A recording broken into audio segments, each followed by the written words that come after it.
এক ছোট্ট গ্রামে বাস করতেন এক জমিদার। জমিদারের দুই মেয়ে এবং তার স্ত্রীকে নিয়েই তার এই সংসার। তাকে গ্রামের প্রত্যেকে অনেক মানতেন। আর এই ছোট্ট গ্রামেই বাস করত হরি। হরির স্ত্রী পুত্র নিয়ে ছোট্ট সংসার। তবুও তাদের সংসার ঠিকঠাক চলতো না।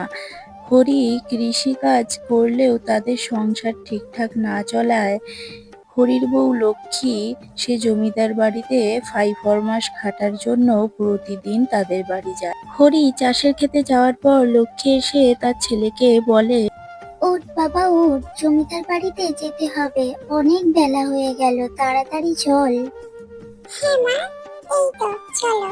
গিন্নিমা তোমায় বকলে আমি বলে দেব আমার জন্য তোমার দেরি হয়েছে। এরপর লক্ষ্মী এবং তার ছেলে জমিদার বাড়ির দিকে রওনা দিল। কি গো মা, বাবা, তোমাদের এত সকাল সকাল কি নিয়ে আলোচনা হচ্ছে শুনি? আরে না, তোর বোনের সামনে জন্মদিন, ওই নিয়ে একটু আলোচনা হচ্ছিল আর কি। হ্যাঁ, ওই নিয়ে আমি একটু পরে আলোচনা করবো, কিন্তু এখন আমার কিছু কাজ আছে, ওটাই সেরে আসি। লক্ষ্মী, তোর এত দেরি হয় কেন প্রতিদিন? এবার এমন এলে কিন্তু কাজ থেকে বের করিয়ে দেব। আহ মা, তুমি বড্ড বেশি বলো। যাও লক্ষ্মীদি, তুমি তোমার কাজগুলো করে নাও। ভুল হয়ে গেছে গিন্নিমা, আমি সব কাজ সেরে নিচ্ছি, আর এমনটা কখনো হবে না। আমি এই বাসনগুলো ধুয়ে আসছি, আর তুই এক পাও এখান থেকে কোথাও যাবি না। পল্টু তার মা বেরিয়ে যাওয়ার পরেই সে আস্তে আস্তে গেল জমিদারের ছোট্ট মেয়ে টিয়ার রুমে। টিয়ার রুমে ছিল অনেক খেলনা, যেটা পল্টুর অনেক পছন্দ ছিল। তাই সে বসে বসে সেই খেলনাগুলো দেখতে থাকে। পল্টুর ঘরে আসার আওয়াজেই টিয়ার ঘুম ভেঙে গেল। কি রে পল্টু, তুই আবার আমার রুমে এসেছিলি? কতবার তোকে বারণ করেছি আমার রুমে তুই আসবি না, দেখাচ্ছি মজা তোকে আজ।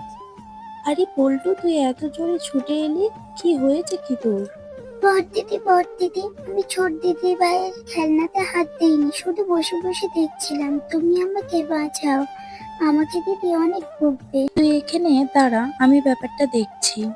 ছোট দিদি, আমি তোমার খেলনাতে হাত দেইনি। ছোট দিদি, তুই আমার রুমের মধ্যে কেন ঢুকেছিলি? তুই একটা চোর, চুরি করার জন্যই আমার রুমের মধ্যে ঢুকেছিলি, তাই না? আমার ছি টিয়া, ছি, এমন করে বলতে নেই। ও না তোর ভাইয়ের মতো ছোট্ট, তাই তোর খেলনাগুলো ও দেখছিল। ও তো তোর খেলনা চুরি করেনি, তাই কাউকে এমন ভাবে বলতে নেই বোন। তুই চুপ কর দিদি, ওর হয়ে গুণগান করা বন্ধ কর। কখনো কখনো মনে হয় যে তুই আমার দিদি না হয়ে ওর দিদি হতে পারতিস। আমাদের বড়লোক বাড়ি জন্ম না হয়ে গরিবের বাড়িতে জন্ম হলেই তোর ভালো হতো। ছোট দিদি, আমার ভুল হয়ে গেছে, তুমি বড়দিকে কিচ্ছুটি বলো না, আর কোনোদিন এমন ভুল হবে না। দেখ টিয়া, তোর থেকে ৭ ছোট হওয়ার পরেও সে ভুল না করেও তোর কাছ থেকে ক্ষমা চাইলো। চলে আয় পল্টু। হ্যাঁ হ্যাঁ, যা যা, নিজের বোনের থেকেও পরের ছেলে তোর কাছে বেশি আপন হলো, দেখবো কতদিন এমন পীড়িত থাকে।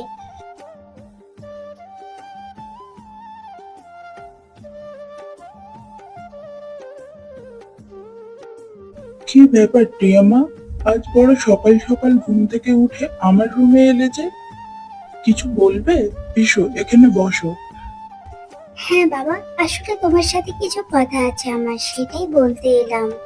হ্যাঁ হ্যাঁ, বল না মা, কি বলবি? এত দ্বিধাবোধ কিসের? যা বলার বল। আসলে কাল আমার জন্মদিনে আমি চাই না পল্টু আর পল্টুর পরিবারের কেউ আমার জন্মদিনে আসুক। ঠিক আছে টিয়ামা, তুমি যা বলবে তাই হবে। ওদের পরিবারে কেউ আসবে না তোমার জন্মদিনে। টিয়ার কথা মতো তার বাবা গ্রামের প্রত্যেকটা মানুষকে ডেকেছেন, কিন্তু পল্টুর পরিবারের কাউকেই জন্মদিনে ডাকেনি। টিয়ার ইচ্ছা পূরণ করেছে তার বাবা। কোথায় ছিলি এতক্ষণ পল্টু? কখন থেকে তোকে ডাকছি, আয়, তোর জন্যই অপেক্ষা করছিলাম।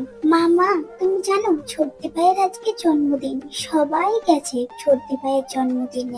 হ্যাঁ রে, জানি, আমাদেরই শুধু বলেনি।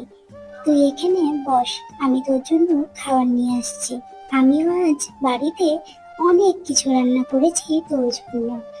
এরপর টিয়ার দিদি পল্টুর বাড়িতে এসে ডাকতে লাগলো, পল্টু বাড়িতে আছিস? একটিবার বাইরে আয়। এ কি বর্দিমণি, তুমি এখানে যে? ওখানে সব ঠিকঠাক আছে তো, নাকি কোনো অসুবিধা হয়েছে? না না মাসি, ওখানে সবাই ঠিকই আছে, তুমি একদম চিন্তা করো না। তবে বোন, মা, বাবা সবাই মিলে তোমাদের সাথে যে ব্যবহারটা করেছে এটা একদম ঠিক হয়নি। ভগবানও ওনাদের ক্ষমা করবেন না।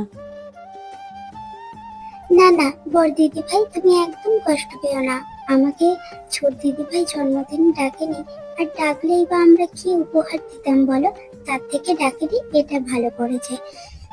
পল্টু, তুই অনেক ছোট হয়েও অনেক কিছু বুঝিস, তাই ভগবানের কাছে প্রার্থনা করি তুই অনেক বড় হ, অনেক দূর এগিয়ে যা। আর পরজন্মে আমি যেন তোর দিদি হয়ে জন্মাতে পারি, এটাও ভগবানের কাছে আমার প্রার্থনা। কথাটা শেষ করে টিয়া দিদি ওখান থেকে চলে যায়। আজকে ভিডিওটা তাহলে এখানেই শেষ করছি। সবাই ভালো থাকবেন, সুস্থ থাকবেন। দেখা হচ্ছে পরের কোনো এক ভিডিও নিয়ে।